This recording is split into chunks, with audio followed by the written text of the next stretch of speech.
It's time to dive beneath the surface and into the minds and hearts of your favorite celebrities and pop culture icons. Welcome to Up and Adam.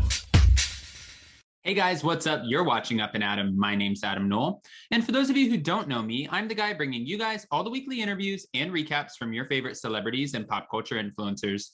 But for those of you who do know me, you know that that's not why we're always here, right? Guys, if you haven't already, go ahead, smash that like button, subscribe to my channel, and hit that notification bell because, well, you don't want to miss anything we have coming up. And with that, let's jump right in.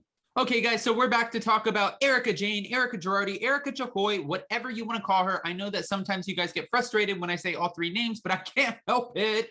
She has a couple personalities, a couple different personas. So sorry, guys. Oh, also, I apologize. I've had 4 shots of espresso and I am on one today. So with that, I say we just jump into everything that's going on with the Girardis. Guys, we've been following this case since October. And if you guys have been living under a rock, I will give you a brief reminder of exactly what's going on. So Erika Girardi signed a document that was petitioning for a divorce back in October, and nobody really understood why. Why are you filing for divorce after 20 years? Well, it's not like it hasn't been done before, but she's a public figure, so fans are speculating and they want answers. They want answers, especially when you're one of the Real Housewives and your sole job is to come on TV and divulge everything glamorous and not that's going on inside of your life. Okay, well, Erika Girardi, when she filed for divorce, did ask for a little bit of privacy, and she wanted everyone to respect her as she navigates this divorce. And she didn't really want the bloggers, fans, subscribers, whoever else to really dive into her business. Okay, well, that's not how it works, again, when you're a Real Housewife. While we do respect her, you don't really get privacy. It's not even just being a Real Housewife, it's being on reality TV. Anyways, moving on. So Mr. Girardi was doing speeches. He was still carrying clients. He was on the phone. He was working as Mr. Girardi always has up until December when he got hit with his first lawsuit. Of course, we know now that he's been hit with lawsuit after lawsuit after lawsuit from creditors, debtors, clients, former clients. And it's not just people who have been ripped off through divorces or anything like that. No, it's about as bad as it can get. I mean, I'm trying to word this carefully, but no, it honestly is about as bad as it can get. We're dealing with victims of car crashes, plane crashes, boat crashes, earthquake victims, burn victims. I mean, all across the board, these are about as horrific of tragedies as there can get. I think that's just to say, to be fair. Well, now after these lawsuits have accumulated, he owes over $50-something million. I believe it's about $56 million or 58. The point is, it's tens of millions of dollars. Now, there were 2 trustees appointed over all of Mr. Girardi's assets, and their job is to technically comb through all of his financials and figure out exactly what they can liquidate in order to pay back all of these people. It's going to take a lot, especially because Miss Girardi, Erika Jayne, Erika Girardi, whatever you want to call her, she's not really being the most complying when it comes to all of this, allegedly, as we can see through the documents. She's petitioning out of the sale of their home. Their Pasadena mansion went up for sale for $13 million, which is about a $3 million discount, considering it was appraised at $16 million. The house went up for sale, or mansion went up for sale, and she wanted $600,000 out of the home. She said, listen, I've been with this man for over 20 years, and I want a little bit of money out of this sale too. I wasn't involved with this. Well, Erika, that's for the courts to decide.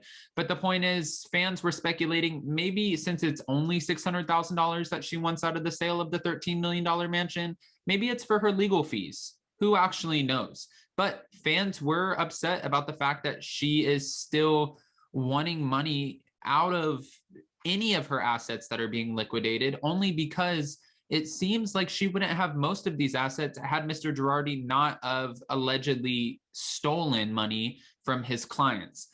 And mind you, some of those clients, especially the plane crash victims, the widows and orphans left behind, he would take $500,000, but other clients he took upwards, like such as the Ruy Gomez clients, upwards of $12 million. So it's a lot of money across the board. And fans feel like this family, the Girardis, they wouldn't have half of what they have. Sure, they would have had a lavish lifestyle, but not up to the fact of Erika Girardi spending $40,000 a month on glam. I mean, think about that.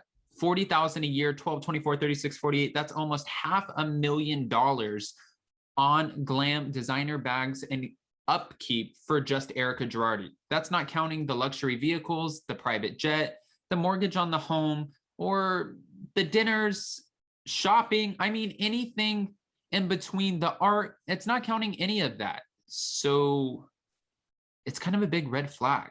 Now, that's not the only thing Erica Girardi wanted a piece of. She also said, when she was asked by the trustees and the court to hand over her luxury jewelry, like her Cartier ring that we saw in the Real Housewives of Beverly Hills, and some of her other assets that totaled to about $20 million, almost $1 million per year of her marriage, she said, no, absolutely not, over her body. You will not take her stuff. And she's pretty much saying that that's not community property. Those were gifts given to her along the way of her marriage, throughout the time span of her marriage, and it's not up for grabs. Again, that's not necessarily for Erica Girardi to decide, because if the trustees take this to court and they ask the judge and the judge rules, hey girl, you need to start handing over some of your goods, then she absolutely will have to start handing over some of her goods.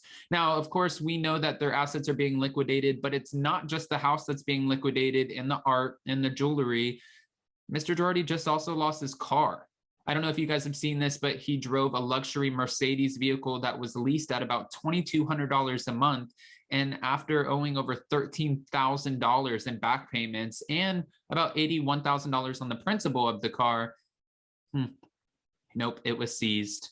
Repo man came, took the car, they're liquidating it. And I don't even know if you can liquidate a leased car. Honestly, I don't even think that counts. I think that they would just give the car back to the dealership and figure out something else to liquidate, because you don't own it. You don't own a leased car. And the lease wasn't even taken out in Mr. Girardi's name. It was taken out against his business. Smart. It was a write-off until it wasn't, if you're not paying your payment.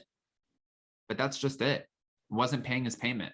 Now, there was a forensic psychologist who put Mr. Girardi, or diagnosed Mr. Girardi, with late onset Alzheimer's and early dementia. So that will play into his favor when it comes to this case, because when he was asked where his $80 million fortune is, he doesn't know. He doesn't remember. He doesn't know what happened. He doesn't know how it happened.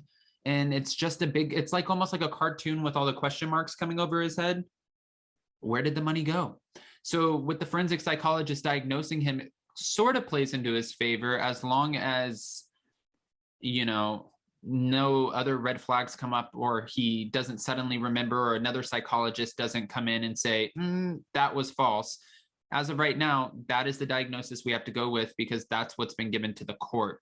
Of course, not everyone is buying those claims, and that's not the only claim that not everyone's buying. Right as soon as they found out that the Pasadena mansion was going up for sale, it was all of a sudden burglarized. Again, guys, this is one thing after another. Fans were asking, does Erica Girardi get to keep her car? Well, as of right now, what we know is Erica Girardi is driving around her car, but for how long? That's the big question. You guys do have to remember too, Erica Girardi, as long as she's proven innocent and not having any part of any of this, she will still walk away from her divorce with the money that she makes from the Real Housewives of Beverly Hills, her endorsements from Savage x Fenty, her social media endorsements. I mean, she has a little bit of money coming in the bank, and I'm sure she'll find a new suitor eventually. But the point is, she still has her own money coming in. Just because Mr. Girardi's being sued for everything, as long as she can clear her name as, you know, not being a part of any of that, she will be not the greatest, but she'll be okay. She'll be able to come out of this the same way that Teresa did.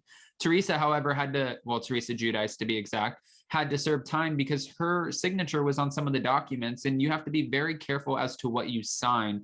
Erica Girardi had her signature on a few documents as well, but they don't know if it was necessarily her signature or if it was a signature that was forged. Of course, we know that all of this is going to play out on the new season of The Real Housewives of Beverly Hills, season 11, that is set to air May 19th. And when it does, it's going to be so good. This is going to be the main focus of the show. We all know that. It's going to be the main storyline, aside from Kyle Richards and her sisterhood with Kathy Hilton, and however that's to be navigated. And of course, Crystal Kung Minkoff coming in and kind of pissing off Sutton and a few other people because she doesn't hold her tongue. which is perfect. That's exactly the kind of housewife we need to bring on and celebrate into the franchise. We need new people, new blood who's going to come in and stir it up and then stand true to themselves, look at you in the face and be like, yeah, I said it. What about it? It's going to be so good, guys. But I don't just want to give you my opinion. I want to know what you guys think. Are you guys excited about the new season of The Real Housewives of Beverly Hills, season 11? Also, how do you feel about Tom Girardi having his car taken away from him? I mean, it being seized, obviously that was going to happen. I mean, right? Honestly, I don't mean to like sit here and like lose myself, but honestly, what will this man have left by the end of it? If you owe over 50 something million dollars and you had an $80 million net worth, chances are they're going to liquidate everything and creditors are still going to be owed back pay. We don't actually know if Mr. Girardi will ever do any jail time for any of this, but what we do know is that he was stripped of his state bar. He was stripped of his awards. I mean, the man has pretty much been stripped of everything.